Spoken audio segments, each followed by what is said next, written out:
Hey, Angelo here. Today we start our series on building a financial roadmap. Today's part one.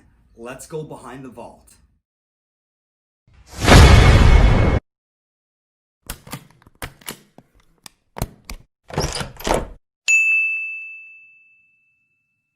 So today we're going to talk about 5 things. We're going to talk about how Canadians insufficiently use their resources, how they won't meet their financial objectives, how they'll be unprepared for catastrophes, how they'll pay higher taxes than necessary, and how they'll be forced to work during their retirement years. The average Canadian owes $1.77 for every dollar that they earn. That number's way too high. We need to bring it down. So when it comes to building a financial roadmap, let's first talk about why it's so important to do this. So today in part one, what we're going to talk about are the ramifications of not having a financial plan.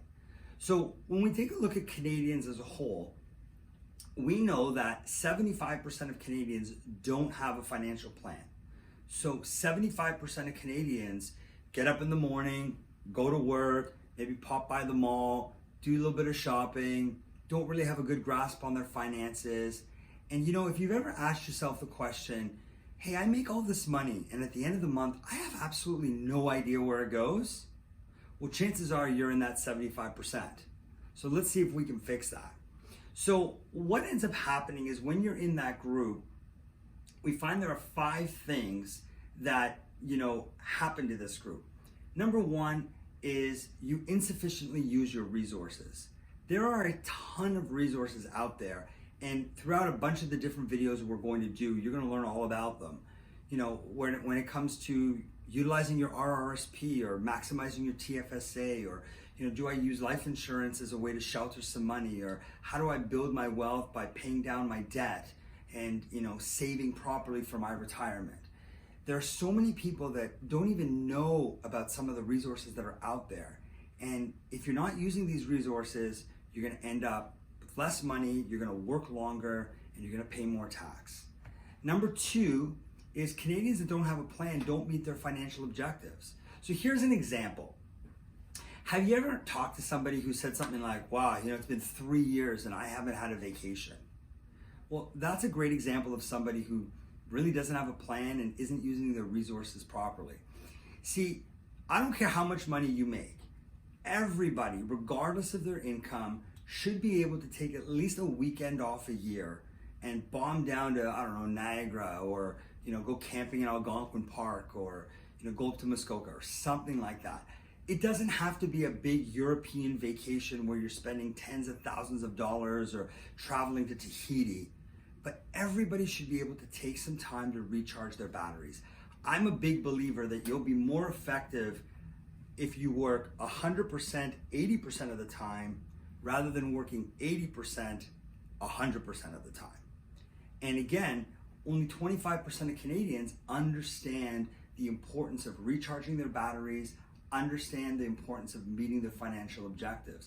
Maybe a financial objective for you is a renovation. Maybe it's an early retirement. Maybe it's, you're gonna inherit the cottage that really mom and dad, didn't really want from grandma and grandpa, but you've got some great ideas for it. Well, that's going to come with some carrying costs.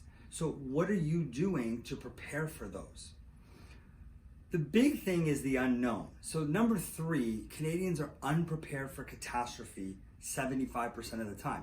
Now, a catastrophe could be anything as small as, your car breaking down on the highway, you blow a tire. So you have to wait for a tow truck, you have to replace the tire, maybe 2, okay? And that could be $200-300.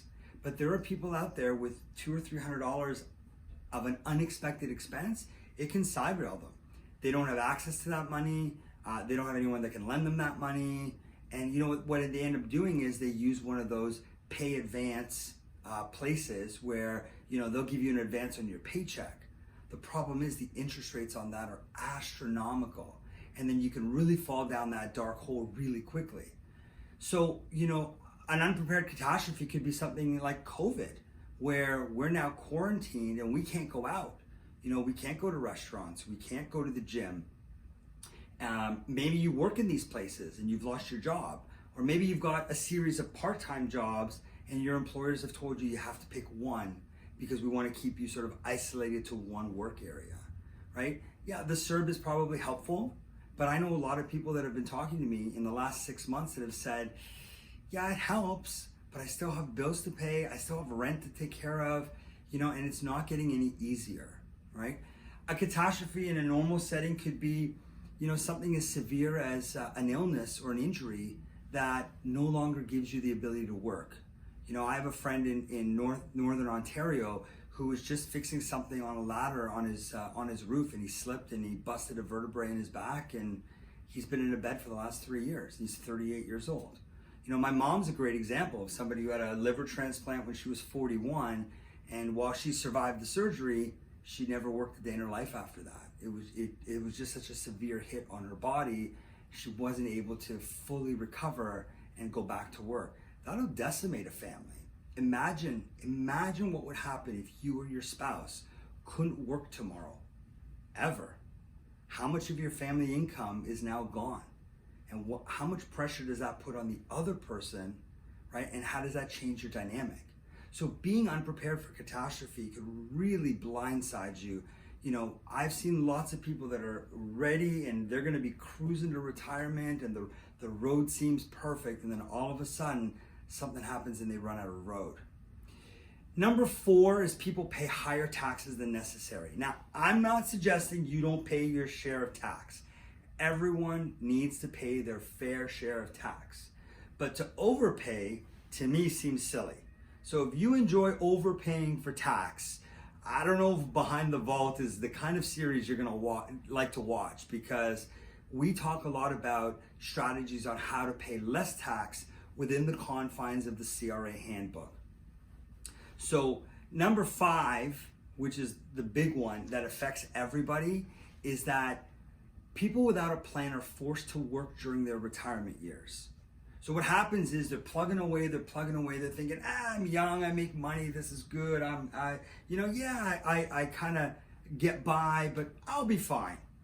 And then they hit their 60s, they hit their 70s, and they realize, I can't live on what I've saved. I can't live on my pension. I can't live on Canada Pension and old age security. I gotta keep working. And what that ends up doing is it clogs up the system. So for example, my dad's generation will say stuff like, kids today, they're lazy, they don't want to work, they just play video games in their basement. Well, maybe some do, but I gotta believe that there's a huge group of people that are coming out of school that are just excited and motivated to start building their wealth and building their empire. But you know what? The system's clogged because the baby boomer generation is such a huge demographic. And then you get into the Gen X, Gen Y, which isn't as big. And then you get into the millennials, which is actually a bigger generation than the baby boomers.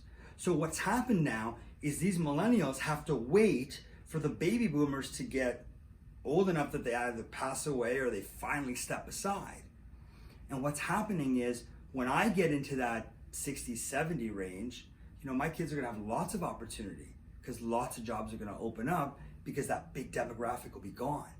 But right now what's happening is the system's clogged up because people aren't stepping aside for the young. And it's because they can't.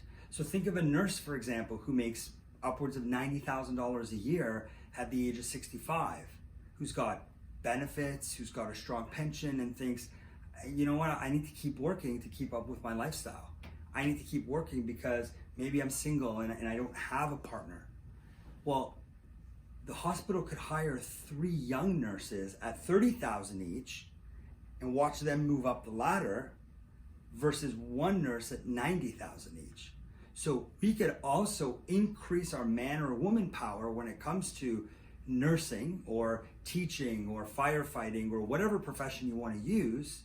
The problem is the older generation is clogging up the system. And it's really not entirely their fault. They just didn't plan properly. So now they're sitting looking at their finances and looking at their future and thinking, well, everybody tells me I should retire at 65, but I can't. And the biggest problem is this, is that back in the day, grandpa would work for the same company for 30 years, let's say, retire at 65, and by 75 was gone. So for 10 years, the amount of money that they, grandpa or grandma saved was more than enough for, a fun retirement, whether they whittled wood on the porch or whether they traveled a little bit or, hung out with some friends. But what's happening now is that people are living a lot longer. So what do you do when you retire at 65? For women in Canada, there's a 25% chance that they're going to live past the age of 95. That's 30 more years. That's an entire career. They say that my kids that were born in the 2010s, they estimate that my children are going to live upwards of 100 to 105. Now think about that for a second. For every year you're working, that's 1 year of retirement that you need to save. You could have a 40-year career if you start at 25, end at 65, and then a 40-year retirement that starts at 65 and ends at 105. Imagine not working for 40 years, but having to have enough money to ensure that you don't run out. I'll tell you this, and I've said it before and I'll say it again. If you truly want to know how much your kids love you, run out of money at retirement and you'll find out 100% for sure. I hope you never have to do that. And with the videos that we're going to continue to put out for you, and the next part of this series is going to get into budgeting, we're going to get into building your wealth, paying down debt, and planning for the future. So stay tuned for the next video in our series. You've been Behind the Vault.